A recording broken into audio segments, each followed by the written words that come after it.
This week I'm evaluating the all-new Jeep Cherokee. The legendary off-road brand has decided to revive this famous nameplate for 2014. Now, obviously the car parked behind me is worlds, no, make that galaxies apart from the old XJ model. It promises to deliver superior fuel economy, a more car-like on-road driving experience, as well as all of the latest comfort and convenience features. But still, if you're gonna wear the Cherokee nameplate, you have got some big shoes to fill.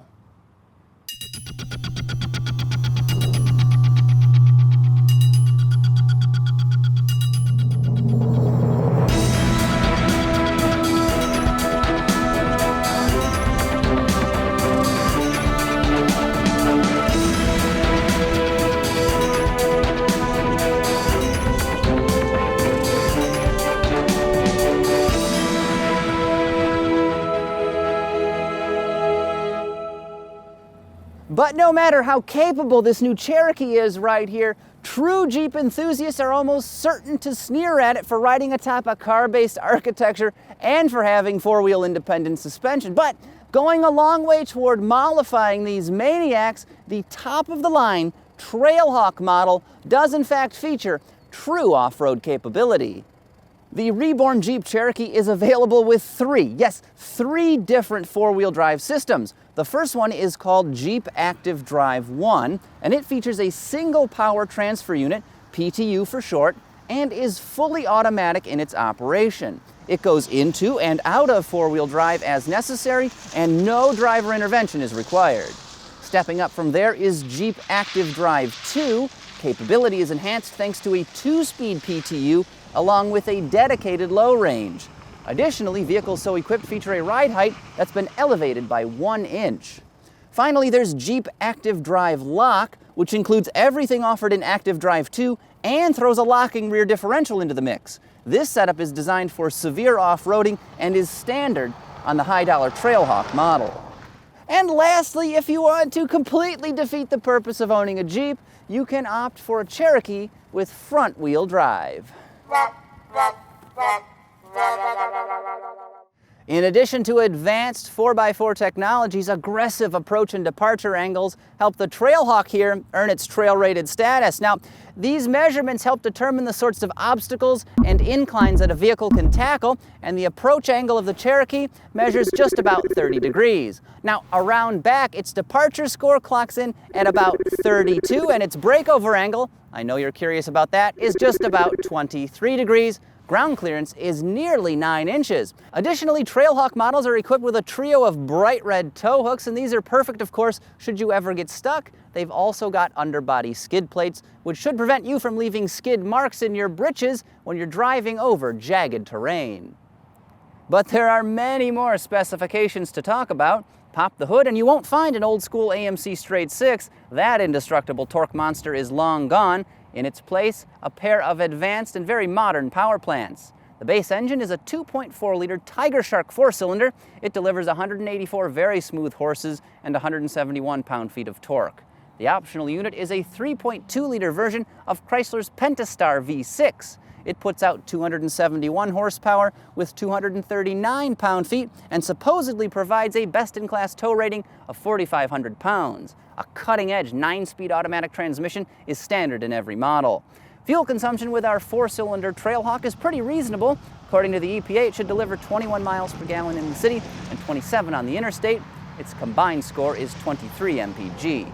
Base price for a front-wheel drive sport model, the cheapest Cherokee available, is right around 24 grand, including, of course, $995 for shipping and handling. The Trailhawk I've been evaluating costs nearly $37,000. Ouch!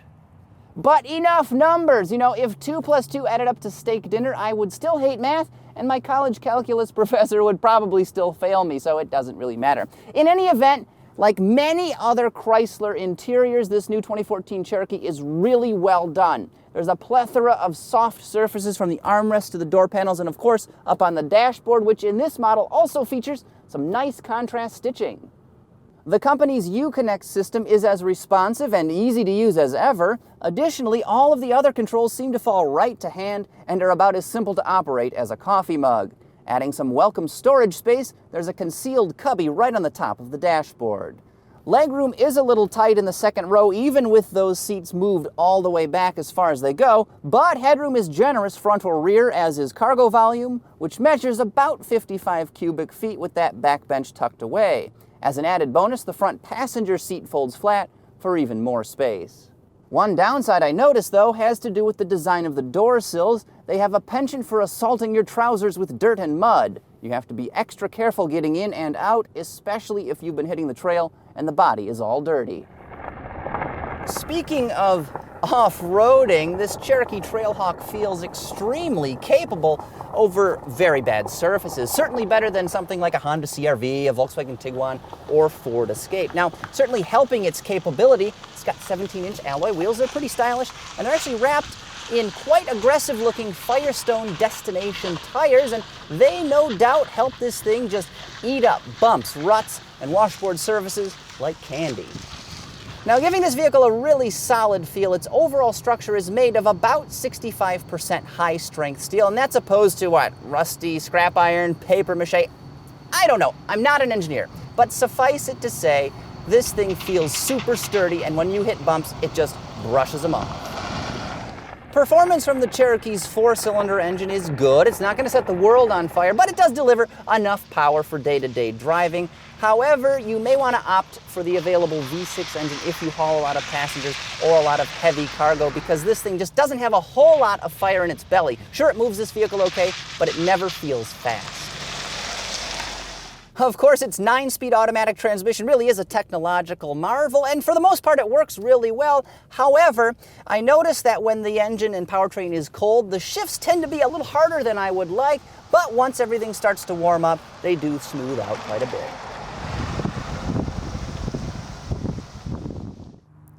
Now, aside from its exterior styling, which frankly I don't like at all, the 2014 Jeep Cherokee is actually an extremely likable small utility. It's good to drive, it's got a very nice interior, and it should do quite well off-road when properly equipped.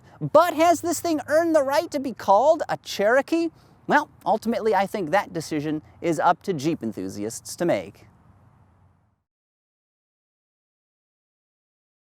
For more on this review and others like it, visit AutoGuide.com.